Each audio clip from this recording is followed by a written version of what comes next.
Esta cena, até pouco tempo atrás, seria ficção. Mas o que estamos vendo são imagens reais, do presente, e que muito em breve podem entrar para o passado. Uma criança dominando o que hoje é um moderno computador. Os jovens rompem as fronteiras do tempo cada vez mais cedo através da tecnologia.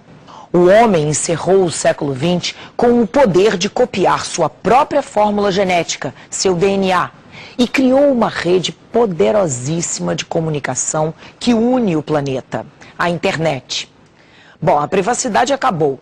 Estamos vivendo como se alguém bisbilhotasse os nossos passos pelo buraco da fechadura.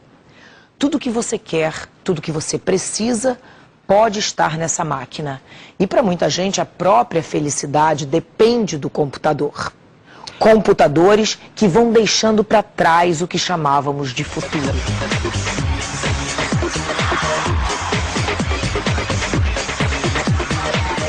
O que tem a ver este senhor com este aqui? Este é o francês Blaise Pascal, filósofo e matemático, que nos idos de 1600 e tantos inventou uma máquina de calcular. Era a primeira semente para Bill Gates se tornar o homem mais rico do mundo 330 anos depois. Entre os dois homens, muitos passos e um invento histórico: o primeiro computador pessoal. O heróico computador com tela escura e letras verdes. A small band of electrical engineers set out to turn a room full of wires and vacuum tubes into the world's first functioning computer. The Electronic Numerical Integrator and Computer, or ENIAC for short, was 100 feet long, 10 feet high, and weighed 30 tons. Its designers wanted to be able to process huge amounts of information faster than anyone ever before. But ENIAC was anything but fast or easy to program. ENIAC used 18,000 vacuum tubes to handle the calculations that are now performed by tiny microchips. ENIAC's creators wanted to use their new computer to help predict the weather or the stock market. Instead, it wound up helping America's fledgling space program get off the ground. By the time ENIAC was turned off for the last time in the fall of 1955, its creators had a new, faster and far more flexible computer, UNIVAC, up and running. O primeiro computador produzido em série, digamos, o UNIVAC. O UNIVAC tinha o tamanho de uma geladeira e ele não era uma máquina para uso pessoal, definitivamente era uma, pelo preço, pelo tamanho, pela complexidade das operações, enfim, aquilo era uma coisa para o que a gente chamava de cérebro eletrônico, ficava em laboratórios, em universidades. ENIAC became the first computer dinosaur. Você percebe quando uma máquina ela evoluiu e ela faz parte do meio de vida do indivíduo, quando ela se torna completamente transparente, quase invisível. Veja a energia elétrica, a gente usa todos os dias e você é incapaz de dizer quantas vezes você usou energia elétrica num dia. E se você for capaz de dizer, eu te indico como psiquiatra, porque não faz o menor sentido. Este é um micropioneiro. Foi feito na Universidade Federal do Rio de Janeiro nos anos 70. Ele se chama Terminal Inteligente, com teclado, vídeo, disquete, fita cassete e leitora de cartões. Nós convidamos um estudante de informática para mexer nesse micro. Valdir nasceu bem depois da veterana máquina. O botão de ligar deve ser isso aqui, né? O botão, assim, normalmente o botão separado deve ser o que liga. Mas você não tem certeza? Não, não tem. Tá, e aí, Tem. ligou o computador. Depois você ligou o computador, como é que ele funciona? Explica pra gente. Deve ter ligado. Ou não ligou, não sei. Talvez não tenha sido o botão certo, mas ele ligando deve aparecer alguma coisa e deve pedir alguma coisa minha, né? Algum retorno meu. Só que aí agora eu não sei de que lado eu jogo, se é daqui ou dali, né? Você imagina que vai aparecer o que nessa telinha a hora que você ligar esse computador? Não faço ideia. O que vai aparecer, não sei, talvez um pedido de alguma instrução que eu deva dar a ele para ele executar alguma operação. Agora, como que eu vou passar essa informação a ele, eu não sei, se é por aqui ou pelo teclado mesmo. Por aqui talvez fosse mais fácil, mas eu não sei como ele pedir isso, não sei se eu tenho que pedir alguma coisa, passar alguma coisa daqui antes, depois do teclado. E essas fitinhas? Exatamente, isso que eu reparei agora. Não sei como é que funciona isso. Caramba. Pra que serve isso? Você não sabe nem pra que serve? Não sei, tá dizendo que é um terminal inteligente, ele que deveria me ensinar. Mas eu me sinto perdido na frente dele. Com um mini computador doméstico, uma pessoa pode organizar o orçamento familiar, controlar todas as contas e o estoque da despensa, estudar, criar jogos e brincadeiras e, como diz o engenheiro José Roberto Trindade, que tem um desses aparelhos em casa, até arquivar receitas de bolo. Então era só colocar, pedir o número da receita, a receita apareceria na tela. Você colocaria o número de pessoas e daria a quantidade exata para se fazer para 2 pessoas, ou para 10, ou para 100, a quantidade que você colocar sem maiores cálculos. É só colocar no teclado quantas pessoas imediatamente aparecem. E, de acordo com o diretor do Centro de Processamento de Dados do Estado de São Paulo, o computador já está entrando nas casas brasileiras. 50 milhões de pessoas em 160 países estão se comunicando através de uma superrede de informação, a internet. Mas você sabe o que é preciso para participar da internet? Essa rede mundial da informação começou a funcionar nos Estados Unidos em 69. Servia apenas para projetos científicos e militares secretos. Hoje a rede liga milhões de pessoas a universidades, bibliotecas e museus do mundo inteiro, além de possibilitar serviços como correio eletrônico, fóruns de debates e consultas médicas. Para entrar na internet, é preciso ter um microcomputador, uma linha telefônica e um modem, um pequeno aparelho que liga o computador ao telefone.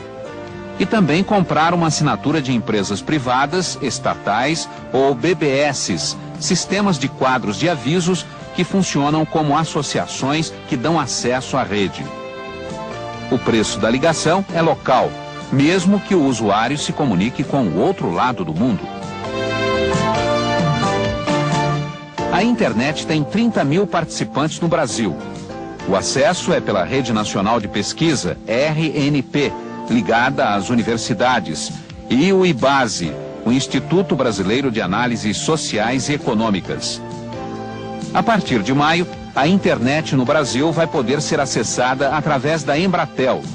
E até o fim do ano, cerca de 200 mil novos usuários brasileiros estarão ligados à superestrada mundial da informação. William Henry Gates III já escreveu seu nome na história da tecnologia. A grande sacada do jovem que acabava de sair da Universidade de Harvard, dizem os especialistas, foi ter percebido que as máquinas só fariam sentido se tivessem conteúdo. Consumers have gotten a better deal from the personal computer industry than any business in the world.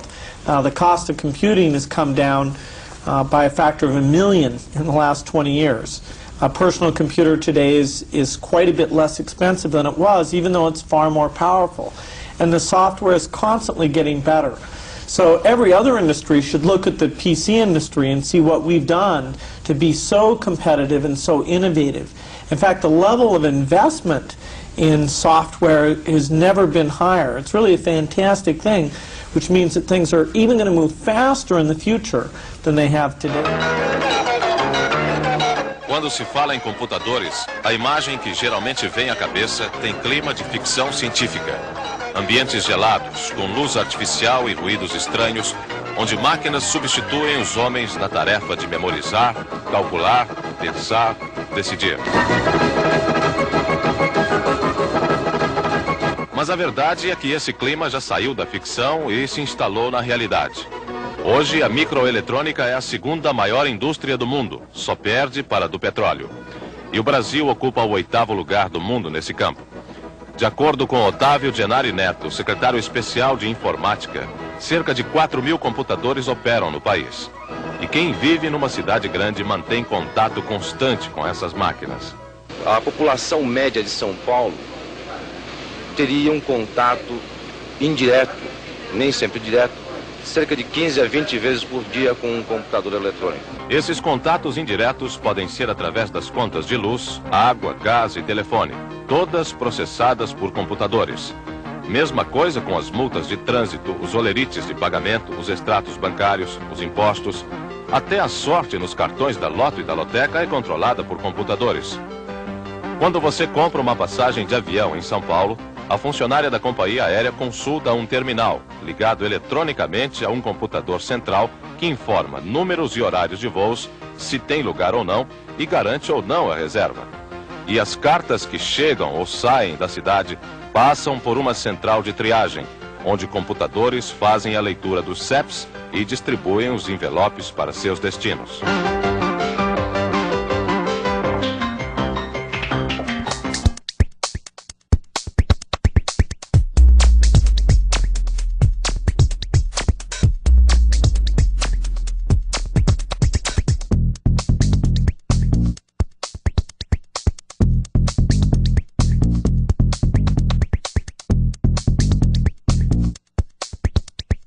A palavra futuro sumiu do dicionário.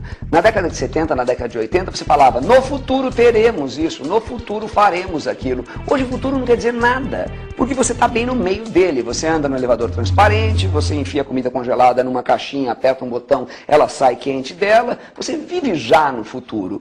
E esse futuro é tão intenso e ele é tão vívido na vida da gente que é muito complicado você dizer, olha, isto aqui eu consigo identificar de onde ele surgiu. Não, quase todos os equipamentos são interligados e quase todos eles conversam entre si. Então, à medida que uma pequena nova válvula, um pequeno novo transistor é inventado, toda a cadeia de produtos que depende dele acaba evoluindo junto.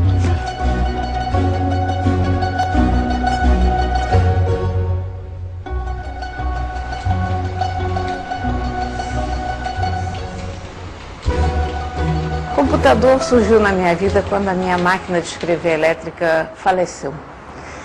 Uma máquina de escrever elétrica na época, a gente está falando aí em 86, 87, custava uma coisa tipo $1000, que na época era um dinheiro bacana.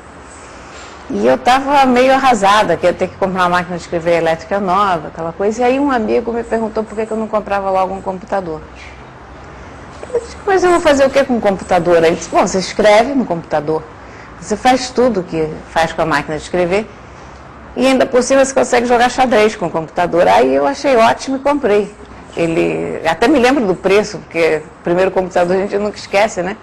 Em vez de eu gastar $1000 que eu já não tinha, eu gastei 2.200 e fiquei endividada assim durante uns 3 anos até pagar aquele primeiro computador.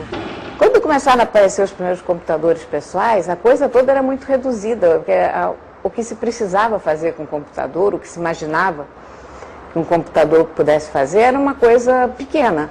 Era uma planilha de dados, era processamento de texto.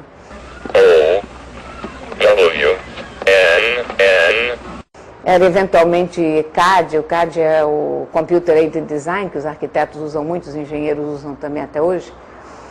E aí começaram a aparecer as aplicações gráficas e começaram a aparecer os games. E os games puxam muito pelo desenvolvimento da indústria.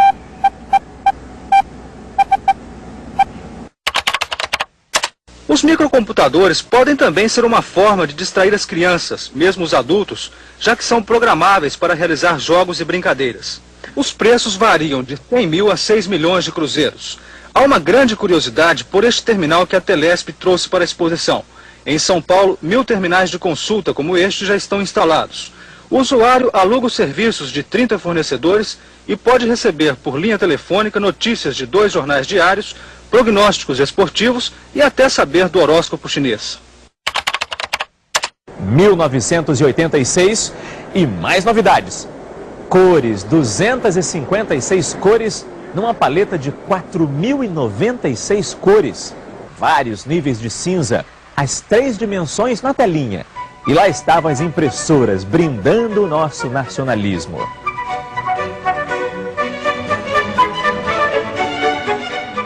Uma das coisas mais características dessa evolução toda do digital é o seu computador ter virado no avesso. Até 2005, 2006, você queria computadores parrudos. Você falava em megahertz, você falava em gigabytes. Eu quero uma máquina cada vez mais forte. Hoje em dia, você parou de falar nisso. A sua máquina virou no avesso. E hoje, não é mais importante você ter um equipamento potente, até porque todos são. É muito mais importante você estar ligado a uma rede potente. Então, se eu te der a opção, você quer uma máquina muito poderosa, que não fala com ninguém, ou você quer uma máquina porcariazinha, mas que fala com uma rede muito rápida, a sua opção é pela segunda. O computador desconectado era uma máquina que agia só como uma extensão do teu cérebro, digamos assim, no sentido de agilizar um pouco o que você estava fazendo, de fazer as tuas contas por você, de permitir a você escrever de uma forma mais simples, porque você podia recortar parágrafos do fim, botar para frente, trocar a ordem das letras. Você podia jogar xadrez, você podia jogar uma série de games, mas você não tinha interatividade. Quando aparece a internet, as máquinas se conectam. E hoje o que a gente tem, na verdade, metaforicamente, é uma grande, imensa máquina, a qual todos nós estamos conectados. Quando você tira a internet da jogada, o computador parece não ter mais utilidade nenhuma, né? As pessoas ficam prostradas quando ficam sem internet, dizem, minha internet caiu e aquilo é o fim do mundo. Porque é como se de repente estivessem desconectadas do mundo. E na verdade estão, porque a gente criou também essa coisa da conexão contínua em todo tempo, toda hora. How can you focus on mankind after people dominate this road to information in this extraordinary way? Well, the past revolutions in society have come with tools that magnify our muscle power. The Industrial Revolution was about motors and tractors and things like that. Here we have the tool that magnifies our brain power and lets us stay in touch with people even though they're not in the same location. It lets us find resources no matter where they are very easily. And so the internet is a major revolution. It is a very big change. It is the centerpiece of this information age. And certainly the impacts of that will be very broad, but it's up to humans to decide how we want to use it. Do you believe that the differences in culture will eventually change or disappear or will not count? No, I doubt that very much. In fact, when I walk the hallways of Microsoft, I can see that people at Microsoft who come from different countries are using the internet to get out and listen to radio programs from their country. You know, I hear radio programs from India or Israel or Brazil or all the different places. Or you can send electronic mail to your friends and relatives who are back in your home country. So the ability to reach out and pursue your cultural interests is greatly improved by the internet. Just because we all watch TV, we all use the telephone, doesn't mean we have the same interests. And so we'll take this and use it as a tool for cultural interests. Você sabe como a internet surgiu no Brasil? Para responder a essa pergunta, precisamos voltar ao ano de 1989, quando um grupo de acadêmicos de várias universidades espalhadas pelo país buscava conexões com outras redes acadêmicas internacionais. O professor Demi Getchko era um dos integrantes dessa equipe e nos conta que os primeiros pacotes TCP/IP brasileiros foram transferidos entre Brasil e Estados Unidos em janeiro de 1991. Eram apenas algumas linhas de texto, e-mails simples, mas que chegavam ao destinatário instantaneamente. Uma revolução para a época. Era incrível, porque na época você conseguia entrar em contato com qualquer pessoa e o correio eletrônico na época tinha um grande valor. Em geral, quando você recebia um correio eletrônico, você se apressava a responder rapidamente, porque não havia o que há hoje, o excesso de lixo, de spam. Então as cartas eram todas consideradas de extrema importância. Então o status da ferramenta correio eletrônico era muito elevado na época. Você consegue imaginar que naquela época o backbone de todo o Brasil, ou seja, a conexão mais rápida existente, era de 4.800 kbps, ou quase 12 vezes mais lento que uma conexão de escada. E por isso mesmo, cada pacote de dados era tratado com extremo cuidado para que não houvesse nenhum desperdício de banda. Porque na época não tinha imagem, então, na verdade, essa história de que uma imagem vale 1000 palavras, é verdade também no tamanho. Uma imagem, em geral, é muito mais do que 1000 palavras. Então, se você manda um monte de carta de correio eletrônico, isso é muito menos do que uma imagem, uma simples imagem digitalizada. Os domínios .br foram registrados em 1989, antes mesmo da primeira transferência de dados entre computadores brasileiros e estrangeiros. Isso era o início da formação de uma rede nacional, já que cada computador ganhou um nome. O seu computador hoje em casa tem um nome, só que esse nome é em forma de número, que os técnicos chamam de endereço IP. IP de Internet Protocol. Essa base de registros foi então estruturada na Fundação para o Apoio à Pesquisa de São Paulo, FAPESP, e depois foi transferida para o Núcleo de Informação e Coordenação do .br, o NIC.br. Todo mundo que registra um site no Brasil faz isso por meio do NIC.br. A rede começou muito acadêmica, mas por volta de 93, 94, já havia movimentos de provedores, né, que tentavam transformar as velhas BBS, que eram redes de troca de mensagem sem conexão com o mundo, em algo conectado ao mundo. O que trouxe a grande explosão da rede, em minha opinião, foi a existência da World Wide Web. Quer dizer, quando entrou o www, que foi a forma das pessoas criarem sites, criarem conteúdo, isso causou uma explosão, porque isso também permitiu o comércio na rede. Seria muito difícil comerciar na rede, ou fazer transações de compra e venda, se tivéssemos só correio eletrônico. Tem que mandar uma carta, dizer, quero comprar tal coisa, pode ser, pode não ser. Ia ser muito delicado e muito complicado fazer isso. Com a World Wide Web, se abriu um novo mundo aí de transações na internet. Mas tudo só começou a mudar mesmo quando os 3 Ws entraram na história. O www de World Wide Web, ou simplesmente Rede Mundial em português, trouxe consigo as primeiras páginas como as entendemos hoje, e para navegar por elas, os primeiros browsers. Em 1993, o Mosaic surgiu como a melhor solução para navegar pelas páginas da rede. Aí, aquela rede pequena, utilizada para fins acadêmicos, caiu nas mãos de todo o público. Era o início do boom da internet. Até 94, 95, os registros eram feitos um a um. Alguém pedia um domínio, era 1 por dia, 2 por dia. E aí o Alberto Gomide, que era o técnico responsável na FAPESP por isso, fazia o registro na base de dados. Em 95 foi criado o comitê gestor, já se prevendo que haveria uma explosão da internet no país. Em 96 já se viu que não dava para continuar registrando 1 por 1, porque começou a aparecer uma grande demanda de áreas não acadêmicas, e aí nós contratamos um software, foi desenvolvido um software dentro da FAPESP, foi contratada uma equipe de pessoas que enriqueceram a equipe original, e foi criado um software que foi sendo aperfeiçoado e roda até hoje, que permitiu automatizar o registro. A automatização do registro é de fins de 97. Desde a primeira onda da web, o registro de domínios .br cresce cerca de 20% ao ano. Uma curva ascendente tão forte que algumas regras precisaram ser definidas para evitar problemas. Na internet vale o conceito de quem chega primeiro e registra o nome que está disponível, ele fica com aquele nome, se não houver nenhum tipo de problema. Então, evidentemente que no começo da rede houve uma corrida para nomes, e o comitê gestor tomou cuidado, vendo que isso podia gerar um monte de problemas. Então, se vocês lembram das providências por volta de 97, 98, na época nós tínhamos restringido o registro a um domínio por CNPJ, para garantir que não haveria uma corrida a nomes que depois poderia fraudar legítimos titulares.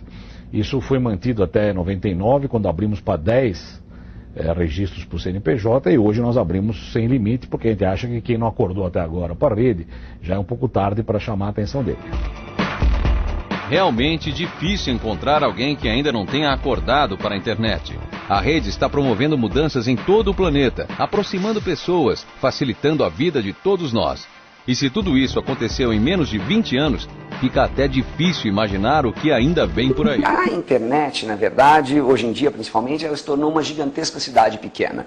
Você fala, é uma rede mundial? Mentira, você conhece, tem algum amigo na África? Não tem. Quantos amigos você tem na Ásia? 2 ou 3? Bom, mas a África mais a Ásia somam 3/4 da população do planeta e você não tem nenhum amigo lá? Então não é uma rede mundial, é uma cidade minúscula que todo mundo tem comportamento de cidade minúscula. Então numa cidade minúscula, se você encher a cara, todo mundo sabe. Se você der um vexame, todo mundo sabe. Se você se destemperou, todo mundo sabe. E todo mundo te conhece muito bem. No mundo do Twitter, no mundo do Facebook, no mundo do Skype, todo mundo te conhece muito bem. Todo mundo sabe todas as besteiras que você fez e todo mundo passa o dia inteiro a fofocar. Então quando o indivíduo falava há um tempo, não, olha, eu passo 10 horas por dia na internet, ele ainda conseguia convencer os pais que ele estava num ambiente de estudo, ele está num enorme ambiente de fofoca, quando não está num ambiente de videogames. Eu tenho vários brinquedinhos. Esse aqui eu já não considero mais um brinquedo, quer dizer, eu passo tanto tempo colada nessa máquina aqui que ela é uma extensão. Um dos meus brinquedos favoritos nesse momento é esse aqui, que é o iPad. Os meus celulares, que eu amo de paixão, sem os quais eu não saio de casa. A minha câmerazinha compacta. Esse cartão é um cartão Wi-Fi. Então, eu fotografo, ele funciona como qualquer cartão normal. E eu deixo a câmera ligada aqui, por exemplo. E quando eu chego, as fotos já estão todas no computador, porque todos trabalham dentro da mesma rede Wi-Fi. Esses brinquedos todos que eu estou mostrando, aliás, esse aqui é o Samsung Galaxy Tab. Esse daqui é o meu notebook.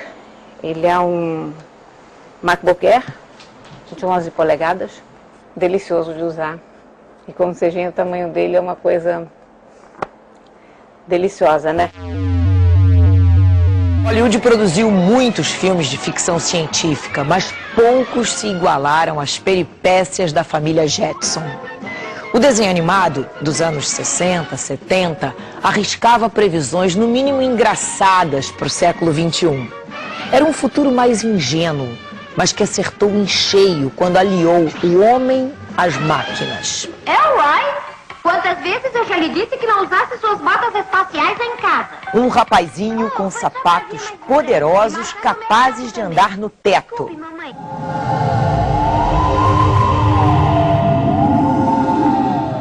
O que é que você quer comer agora? Nada, obrigada. Estou de dieta. Espere aí. Você não esqueceu do seu maiô? Não, não esqueci. Essa é sua roupa de banho? É o modelo mais sensacional e moderno, mamãe. Esteiras para se caminhar.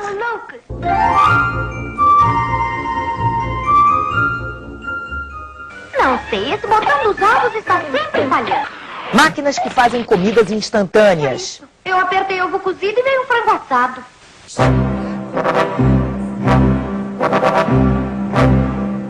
Tudo eletrônico para facilitar a vida. Um outro personagem que não sai da nossa memória é o computador HAL, do filme 2001, Uma Odisseia no Espaço. Foolproof and incapable of error. HAL 9000, o computador não erra. Ou melhor, programado para ter sentimentos, não é capaz de admitir erros. Good evening, Dave. How you doing, Hal? Everything's running smoothly, and you? Oh, not too bad. Quando os astronautas descobrem que ele cometeu um errinho, HAL decide matá-los. Um dos astronautas morre no infinito, mas o outro se salva. Em defesa própria, desliga a inteligência assassina do computador. Dave, my mind is going. E vai sozinho rumo a seu trágico destino. Por mais que sejam avançados os computadores, eles não têm nem longínquamente, né? A capacidade de um ser humano qualquer. Quer dizer, não só em termos quantitativos, não é só porque o nosso cérebro tem uma quantidade de conexões muitíssimo superior ao computador, né? Porque alguém poderia imaginar, bom, mas então é questão de tempo construir um computador que tenha o mesmo número de conexões do cérebro humano. Mas não, é uma questão de qualidade, é uma questão de conceito, né? Basta dizer que o nosso cérebro não tem software e hardware, ele é uma coisa só, né? Funciona de maneira muito obscura, quer dizer, a ideia de que o computador é um cérebro eletrônico é uma ideia dos anos 50, né? Na verdade não é um cérebro eletrônico, porque não funciona como cérebro, e nós não sabemos como o cérebro funciona, e não sabemos se um dia saberemos, porque a única ferramenta que nós temos para entender o cérebro é o próprio cérebro. E nós não sabemos se o cérebro pode entender o cérebro, ou seja, pode entender um sistema que está no mesmo nível de complexidade dele mesmo. Como escreveu Charlie Chaplin, se o homem tem o poder de criar máquinas, também tem o poder de inventar a felicidade.